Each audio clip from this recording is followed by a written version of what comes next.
වියලු විද්‍යාඥයා පළමු දිගහැරුම හංගේරියාවට ගමනක්. පරිවර්තනය චන්දන මෙන්ඩිස්. මගේ ආදරණීය හෙන්රි අයියේ, ඔබට හැකි ඉක්මනින් මේ පැත්තේ එන්න. ඔබ එනතුරු මම මඟ බලාගෙන ඉන්න නොයවසිල්ලෙන්. මේ රට ඉතාම ලස්සන රටක්. ඒ විතරක් නෙමෙයි, හංගේරියාවේ මේ දකුණු දිග පෙදෙස විශේෂයෙන්ම ඉංජිනේරුවන්ගේ සිත් ඇද ගන්නා පළාතක්. දුර කතර ගෙවාගෙන මෙහෙ එන්න සිදුවීම ගැන ඔබට පසුතැවිලි වෙන්න සිදු වෙන්නේ නම් නැහැ. රටේ සිරි නරඹන්න ලැබීම ගැන ඔබ හුඟක් සතුටු වෙනවා නොඅනුමානයි. මේ ඔබේ ආදරණීය මල්ලි මාක් විඩාල්.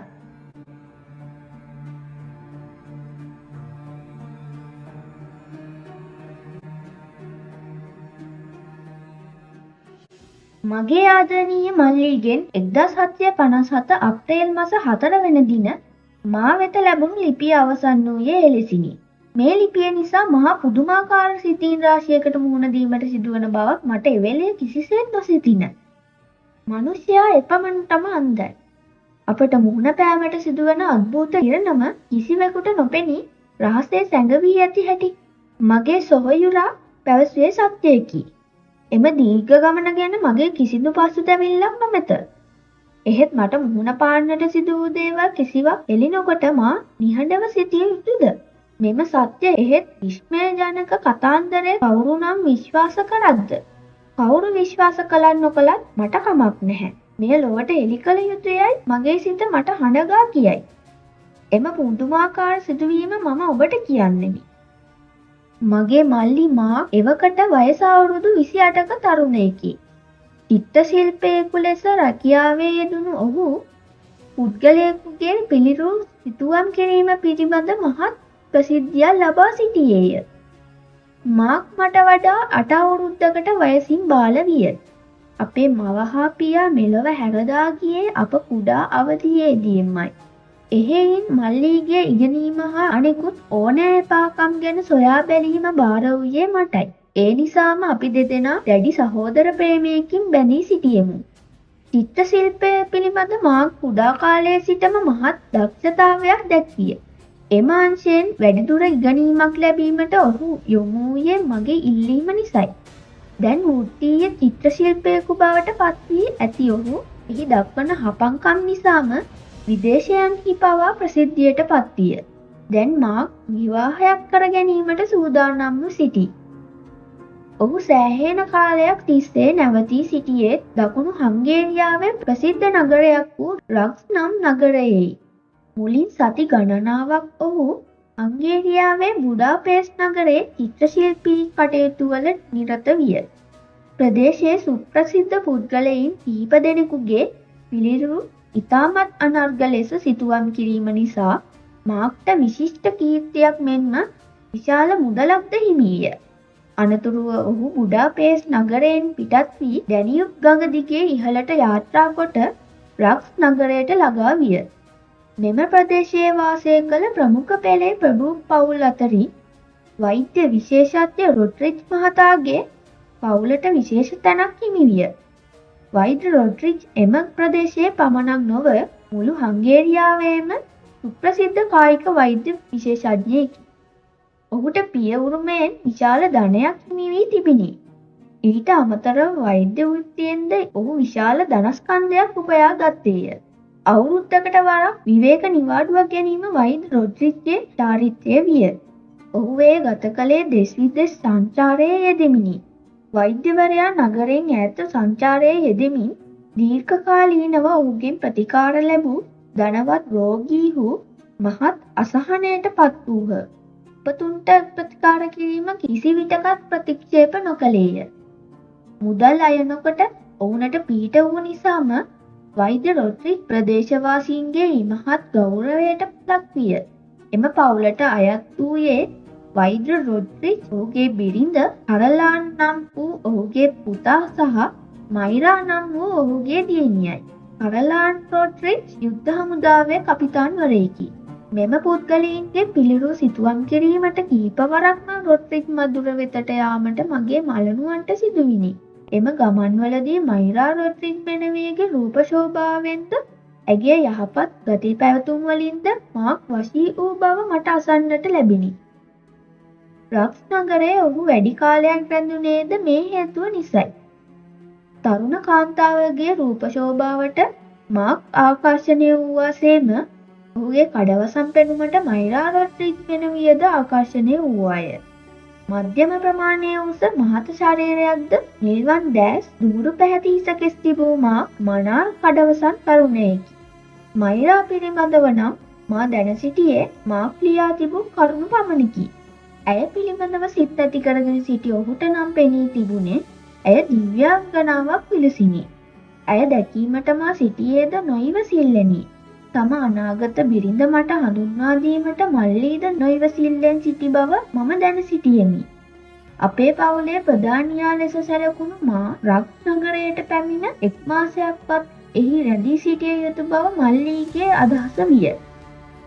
ඔවුන් දැන් සූදානම් වෙමින් සිටින්නේ විවාහ මංගල්‍ය පිළිබඳ දින නියම කර ගැනීමටයි. මා එහි ළඟා වූවහම එය කරනවාලු. මයිරා රොඩ්රිග් මෙනවියද මා දැකීමට නොයිවසිල්ලෙන් සිටින බව මල්ලී දන්වා තිබිණි. මල්ලී මා ගැන කළ කෙළවරක් නැති වර්ණනා නිසා මා සියසින්ම දැක ගැනීමට මයිරා මෙනවිය නොයිවසිල්ලෙන් සිටීමේ පුදුමයක් නැත. හෙන්රි අයියා දකිනතුරු මල්ලී විසින් අයියා හඳුන්වා දෙනතුරු විවාහය ගැන අවසන් වචනයක් දීමට ඇය පසුබට වනවාලු. මේ සියල්ල ලිපි මගින් මා වෙත දන්වා එවනු ලැබුවේ මගේ මලනුවන් විසිනි. ඔහු මයිරා රොඩ්රිග් මෙනවිය වෙත බැඳුණු ආදරයෙන් වැටි ඇති බව මම වටහා ගතිමි. මගේ සොයුරා චිත්‍ර ශිල්පියෙකු බව මම ඔබට පැවසුවමි. ඒ නිසා මයිරාගේ පිළිරුව ඔහු විසින් සිතුවම් කොට මා වෙත එවීමට ඔහු යෝජනා කර ඇත. එසේ වූයේ නම් ඇගේ රූප ශෝභාව පිළිබඳ මට යම්කිසි වැටහීමක් ඇති කර ගැනීමට හැකි වෙනවා නොඅනුමානය. එහෙත් ඇය ඊට එකඟ වී නැත. ඇයට උවමනා වී ඇත්තේ මා ඉදිරියේ පෞද්ගලිකවම පෙනී සිටීමටයි. ඔවුන්ගේ අරමුණ වී ඇත්තේ විවාහ මංගල්‍යයේ මුල්ම අමුත්තා ලෙස හෙන්රි විඩාල් රොඩ්රිග් මන්දිරයට ගෙන්වා ගැනීමටයි. හංගේරියාව නැරඹීමට පැමිණීම මට බොහෝ ප්‍රයෝජනවත් විය හැකි බවද ඔහුගේ ලිපියේ සඳහන් කොට තිබිණි. හංගේරියාව මග්යාරුවරුන්ගේ දේශයයි. මධ්‍යම යුරෝපයේ ඉතිහාසය වෙනස් කිරීමට විශාල බලපෑමක් කරේ මග්යාරුවරුන්ය. මේ ශ්‍රේෂ්ඨ රණවිරුවන්ගේ වීරත්වය පිළිබඳව ඉතිහාසය පුරා සඳහන් වේ. ජර්මන් ජාතිකයන් සමග මිශ්‍ර වීම ඔවුහු දිගින් දිගටම ප්‍රතික්ෂේප කළහ. මගේ ගමන සැලසුම් කළේ මේ අයුරෙනි. ගමනේ මුල් කොටස අශ්ව කෝච්චියෙන් යා යුතුය. ඒ සඳහා පැරිසියෙන් පිටත් වී ඔස්ට්‍රියාවේ වියානා දක්වා ගමන් කරන තැපැල් මළු ගෙන යන අශ්ව කෝච්චිය යොදා ගනිමි. එතැන් සිට දැනියුබ් ගඟේ යාත්‍රා කරන රුවල් නැවක නැගී ඉතුරු කොටස යාමට හැකිවනු ඇත. ආපසු ගමන සම්පූර්ණයෙන්ම අශ්ව කෝච්චියෙන් කළ හැක. දැනියුබ් ගඟ කොහොමටත් ගලා බසින්නේ ඉතාම සුන්දර ප්‍රදේශ හරහයි. එයිනුත් ඉතාම දර්ශනීය කොටස දැනියුබ් ගඟ ඔස්ට්‍රියාව හංගේරියාවේ රක්ස් නගරය පසුකොට සර්බියානු දේශ සීමාව දක්වා ගලා බසිනා කොටසයි. මගේ ගමනේ මෙම කොටස රුවල් නැවක ගමන් කිරීමෙන් මම රමණීය දර්ශන නැරඹීමට මම බලාපොරොත්තු වීමි. මෙම සංචාරය සඳහා 3 මාසක් ප්‍රමාණවත් වේ යයි මම විශ්වාස කළෙමි. පැරිසියේ සිට රක්ස් වෙත ගමනට මාසයක්ද මගේ අලුත් නෑදෑයින් සමග ගත කිරීමට මාසයක්ද ආපසු ගමනට මාසයක්ද යනුවෙන් මම කාලය වෙන් කළෙමි. මගේ ගමන් බඩු ලෙස විශාල බඩු තොගයක් ගෙන යාමට නොහැක. සෑහෙන තරම් ලොකු ට්‍රංක පෙට්ටියක මගේ බඩු අහුරා ගතිමි. එහි ප්‍රධාන තැනක් ගත්තේ මංගල උත්සවය සඳහා අවැසි ඇඳුම් පැළඳුම්ය. අතරමඟදී භාෂාව පිළිබඳ ප්‍රශ්නයක් ඇති විය යයි මගේ සිතේ සැකයක් නොතිබිණි. ජර්මන් භාෂාව කතා කිරීමට හා තේරුම් ගැනීමට මට හැකියාවක් තිබිණි. ඒ නිසා ඊට තරමක් දුරට සමාන මග්යාර් භාෂාව තේරුම් ගැනීමට මට අපහසු නොවනු ඇත. ඒ නැතත් ප්‍රංශ භාෂාව හංගේරියාවේ ඉහළ පෙළේ සමාජයේ බහුල වශයෙන් කතා කරන භාෂාවකි. මල්ලිගේ ලිපියට මම ඉක්මනින් පිළිතුරු ලියගෙමි. මල්ලි, ඔබේ ආදරණීය මයිරා ඇගේ මස්තිනා දැකීමට නොයිවසිල්ලෙන් ඉන්නා බව සඳහන් කර තිබුණා. මගේ නෑනා දැක ගැනීමට මා සිටින්නේ එවැනිම නොයිවසිල්ලකින් බව ඇයට පවසන්න. මං අද හෙටම මෙයින් පිටත් වෙනවා. ඒ වුණත් ඔහෙට ළඟා වෙන දිනේ කවදා වේදයි මට හරියටම කියන්න බැහැ. මගේ එකම අරමුණ මගදී ප්‍රමාදයක් නොවී හැකි ඉක්මනින් රක්ස් නගරයට ළඟා වෙන්නයි. ඒ නිසා රොඩ්රිග් පවුලේ අය කැමතිනම් තවත් ප්‍රමාද නොවී මංගල උත්සවය මැයි මාසයේ අග හරියට යොදා ගන්න. මා එක් දිනේ සිටින්නේ කුමන නගරයකදැයි දන්වනි නිරතුරුවම ලිපි එවීමට මගේ බලාපොරොත්තුවක් නැහැ. ඒ ගැන මට දොස් පවරන්න එපා. හැකි විටක මම ලියන්නම්. මයිරා මැනිවියට උවමනා මා සිටින්නේ ඇගේ නිවසට ලීග කොපමණ දුරින්ද කියා දැනගැනීමට නොවැ. ඊට ප්‍රමාණවත් තරමට ලිපි එවන්න. හැකියාවල් ලැබුණොත් මා පැමිණෙන දිනය සහ වේලාව පුළුවන් අන්තිම විනාඩියෙම නිවැරදිව දන්වා එවන්න උත්සාහ කරන්න. මා පිටත් වීමට බලාපොරොත්තුව සිටියේ අප්‍රේල් 13 වෙනි දිනය. කලින්දා හැන්දෑවේ මම පැරිස් නුවර බාර පොලිස් කොමසාරිස්තුමා හමුවීමට ගියෙමි. ඒ ඔහුට ආයුබෝවන් කීමට සහ මගේ ගමන් බලපත්‍රය ලබා ගැනීමටයි. හෙන්රි විඩාල් මහත්තයා, ඔබේ සහෝදරයාව ඉතාම ආදරයෙන් මතක් කළ බව කියන්න. ඔහුගේ විවාහය ගැන මගේ සුබ පැතුම් පිරිනැමූ බව කියන්න. මට අහන්න ලැබුණ ඔබේ මල්ලි විවාහ ගිවිසගෙන ඉන්න රොඩ්රිග් පවුල ගැන තොරතුරු. ඔවුන් රක්ස් ප්‍රදේශයේ ඉහළම පෙළේ ප්‍රභූ පවුලක් බව මට ආරංචි වුණා. ඔබට විස්තර කියන්න ඇති. ඔව්. ඊයේ තමයි ඒ විස්තර දැනගන්න ලැබුණේ. ඔස්ට්‍රියානු තානාධිපතිතුමා පවත්වපු භෝජන සංග්‍රහයකට ඊයේ මං ගියා. එහිදී තමයි ආරංචි වුණේ. තානාධිපතිතුමාද ඔය විස්තර කිව්වේ? නෑ. බුඩාපෙස්ට් නුවර ඉඳලා ළඟදී තානාධිපති කාර්යාලයට පත් වෙලා ආව රාජ්‍ය නිලධාරියෙක්. එතනදී මට හමු වුණා. ඔහු තමයි මට තොරතුරු කිව්වේ. බුඩාපෙස්ට් වලදී ඔහුට ඔබේ මල්ලි මාක්ව හඳුනා ගන්න ලැබිලා තියෙනවා. ඔහු මාක් ගැන හරියට වර්ණනා කළා. ඔහුගේ චිත්‍ර ශිල්පයේ වැඩ කටයුතු හරිම සාර්ථකයිලු. ඒ නිසා ඔහුට විශාල ජනප්‍රියත්වයක් ලැබිලා තියෙනවා. බුඩාපෙස්ට් ඉඳලා ඔහු රක්ස් නගරයට ගියාම එහේ ජනතාව මාක්ව බොහොම ඉහළින් පිළිගත්තලු. ඒකේ අපට පුදුම වෙන්න දෙයක් නැහැ. එහෙම නේද හෙන්රි මහත්තයා?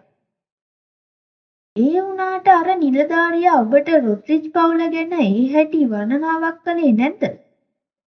ඇයි නැත්තේ? මේ වෛද්‍යවරයා වචනේ පරිසමාප්තාර්ථයෙන්ම ගත් බුද්ධිමත් ඔහු ඔස්ට්‍රියා හංගේරියා දෙරටම හරි ප්‍රසිද්ධයිලු. රජයෙන් වෛද්‍ය ආයතන වලින් මහජනයාගෙන් ලැබෙන තියෙන ගෞරව සම්මාන ඔහුට ඔක්කොම ලැබිලා තියෙනවලු. ඔබේ මල්ලි මේ සූදානම් කරගෙන තියෙන්නේ අනගි විවාහ මඟුලක්. මට අහන්න ලැබුණා මයිරා රොඩ්රිග් මෙනවේ ඉතාම ශෝභන කාන්තාවක් බව. පුදුම වෙන්න එපා මිත්‍රයා. මාක් දන්නා ඇය ඉතාම සුන්දර කාන්තාවක්. හොඳයි විඩාල් මහත්තයා.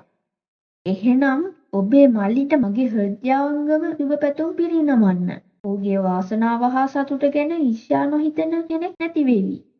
ඒ වුණත් කියලා නැවැත්තුවේ? මන් දන්නේ නෑ මේ වගේ දේවල් ඔබට කියන එක හරිද කියලා. එහෙනම් මාක් ඔබට ඒ ගැන ලියලා එව්වේ නැද්ද? රක්ස් වලට ළඟා වෙන්න මාස කිහිපයකට කලින්. ඔව්. ඔහු රක්ස් වලට ළඟා වෙන්න මාස කිහිපයකට කලින් මොකද සිද්ධ වුනේ? රොඩ්රිග් මෙනවියට විවාහ යෝජනාවක් ඇවිත් තියෙනවා. නමුත් ඒක ඇවිත් තියෙන්නේ ඊටාම ගුණ යහපත් කෙනෙක්ගෙන් නම් නෙවෙයි. මේක වෙලා තියෙන්නේ මාස 5කට කලින්. මගේ මිත්‍රයා බුඩාපෙස්ට් වල ඉද්දී. කවුද ඒ යෝජනාව ඉදිරිපත් කරලා තියෙන්නේ? ඔව් කවුරු වුණත් ගෙදරටම ඇවිත් තමයි විවාහ යෝජනාව ඉදිරිපත් කරලා තියෙන්නේ. ඔහුට වහාම ගෙදරින් එළියට බහින්න කියලා වෛද්‍ය රොඩ්රිග් අනකලාලු. එහෙනම් එතනින් එහාට අපට ප්‍රශ්නයක් නැහැ. කොහොම වුණත් මාක් ඔහුගේ ලියුම් වල මේ ගැන එක වචනයක් සඳහන් කරලා තිබුණේ නැහැ. ඒ නිසා ඒකේ ඒ හැටි වැදගත්කමක් නැතුව ඇති. ඔව් ඒකත් හැබෑව විඩාල් මහත්තයා. ඒ වුණාට මේ පුද්ගලයා රොඩ්රිග් මෙනවියගේ අතගන්න කළ යෝජනාව නිසා රක්ස් වල තරමක කලබලයක් ඇති වෙලා තියෙනවලු. ඒ හින්දා මේක ඔබ හිතනවට වඩා බැරෑරුම් කාරණයක් වෙන්න පුළුවන්. කොයි එක වෙතත් ඔබ මේ කාරණාව ගැන මට දැනුම් දීපු එක හොඳයි. මේ පුද්ගලයාගේ නම මොකක්ද කියලා ඔබේ මිත්‍රයා ඔබට කිව්වද? ඔව්. ඔහුගේ නම විල්හෙම් ස්ටෝරිස්. විල්හෙම් ස්ටෝරිස්? ඒ කියන්නේ අර රසායන විද්‍යාඥයාගේ පුතාද? හරියටම හරි. ඔහෝ. එහෙනම් එයයි මේ විවාහ යෝජනාව ඉදිරිපත් කළ පුද්ගලයා. ඔහු කළ විශිෂ්ට සොයා ගැනීම නිසා රසායන විද්‍යාඥ ස්ටෝරිස් විශ්ව කීර්තියට පත් වුණු කෙනෙක්. ඔව්, ජර්මනිය ඔහු ගැන හරි ආඩම්බරයි. ඒ වුණාට ඔහු මිය ගියා නේද? ඇත්ත. ඒ ශ්‍රේෂ්ඨ රසායන විද්‍යාඥයා අවුරුදු ගණනකට කලින් මිය ගියා. නමුත් මේ ඔහුගේ පුතා මේ ඉලන්දාරිය ජීවත්ව ඉන්නවා. මට දැනගන්න ලැබුණු හැටියට නම් තරුණ විල්හෙම් ස්ටෝරිස් මහා සැරපරුෂ අදම පුද්ගලෙක්. අදම පුද්ගලෙක්? මොකක්ද ඔබ ඒකෙන් අදහස් කළේ? ඔබට මේවා කොහොම පැහැදිලි කරන්නද මට තේරෙන්නේ නෑ. මගේ මිත්‍රයා කිව්ව හැටියට ඔහු අනෙක් අයට වඩා ටිකක් අමුතු කෙනෙක්ලු. හැබැයිට මොකක්ද ඔහුගේ තියෙන අමුත්ත? අත් 4ක් තියනවද? නැත්තම් කකුල් 3ක්? නැත්තම් සංවේදී ඉන්ද්‍රියන් 6ක් තියනවද? මම සිනාසෙමින් ඇසුවෙමි. එහෙම මොකක්වත් හරියට පැහැදිලි නෑ. මගේ මිත්‍රයා පිළිතුරු දුන්නේද සිනාසෙමිනි. නමුත් මට හිතෙන හැටියට ඒ මනුස්සයාගේ තියෙන කායික වෙනසක් නෙමෙයි. විල්හෙම් ස්ටෝරිස් ගුණධර්ම හා ගති පැවතුම් වලින් අමුතු කෙනෙක්ලු. ඒ නිසා අපි කොයිකටත් ඒකට පරිස්සම් වෙන එක හොඳයි. අනිවාර්යයෙන්ම අපි පරිස්සම් වෙනවා මිත්‍රයා.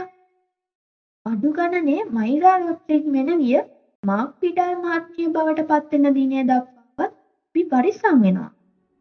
මිත්‍රයාගෙන් සමුගෙන පිටතට ආවෙමි.